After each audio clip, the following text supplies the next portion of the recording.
மாலத்தீவு சிறையில் உள்ள தனது மகனை விடுவிக்க தமிழக அரசு நடவடிக்கை எடுக்க கோரி தாய் கள்ளக்குறிச்சி மாவட்ட ஆட்சியரிடம் மனு அளித்தார்.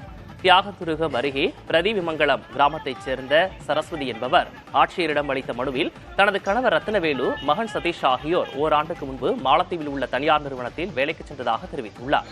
இந்நிலையில் கணவர் மற்றும் மகன் மாலத்தீவு காவல்துறையினரால் கைது செய்யப்பட்டு சிறையில் அடைக்கப்பட்டதாகவும் மனுவில் குறிப்பிட்டுள்ளார். தனது கோரிக்கையை ஏற்று தமிழக அரசு 2 மாதத்திற்கு முன்பு மாலத்தீவு சிறையில் இருந்து கணவரை விடுவிக்க நடவடிக்கை எடுத்ததாகவும் அதேபோல் தனது மகனையும் விடுவிக்க நடவடிக்கை எடுக்க வேண்டும் என மனுவில் கோரியுள்ளார். பையன் பேர் சதீஷ், என் பேர் சரஸ்வதி. என் பையனையும் எங்கள் வீட்டுக்காரையும் கடன் பிடிச்சினுக்கோசரம் அனுப்பி வச்சையா. என் புள்ள போய் கேசு போட்டு மாட்ட வச்சுட்டானு மாலத்தீவுக்கு வேலைக்கு 2 பேர்த்தையும் அனுப்பிவிட்டேன். என் ஆம்பளைனா செத்து போயிட்டு வந்தார். நான் அவரை எப்படியா மீட்டு கொடுத்துட்டாங்க. என் பையனை மீட்டு கொடுங்க ஐயா. என் பையன்லாம் நான் செத்துருவான், ஒரு தப்பு செய்யல.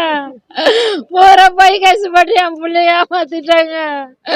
பொண்ணு கேசுன்றானோ அது இதுன்றானோ ஒன்றும் தெரியல. வக்கீல வச்சு நான் எவ்வளவு காசு செலவு பண்ணிட்டேன். அந்த வக்கீல ஒன்று கேசு முடிஞ்சிச்சு, உன் பையன் வந்துடும் சொன்னாங்க. நான் நம்பி இருந்தேன், நாள் ஏமாந்து போயிட்டேன். அந்த வக்கீல பதில் சொல்ல மாட்டாங்க. ஐயா உங்களை கையெடுத்து காமறேன், நீங்க தான் காப்பாத்துன என் புள்ள மட்டும் மீட்டு கொடுங்க. என் புள்ள எந்த தப்பு, ஆனா வக்கீல் சொன்னது அவன் எந்த தப்பு செய்யல, அவன் பேர்ல எந்த இது எமர்ஜென்சி இல்லை அப்படின்ட்டாங்க. ஐயா நான் படிக்க தெரியாது, எனக்கு நாடு அப்படின்னு தெரியாது. நான் எல்லா இடத்தையும் போய் வந்துட்டேன்.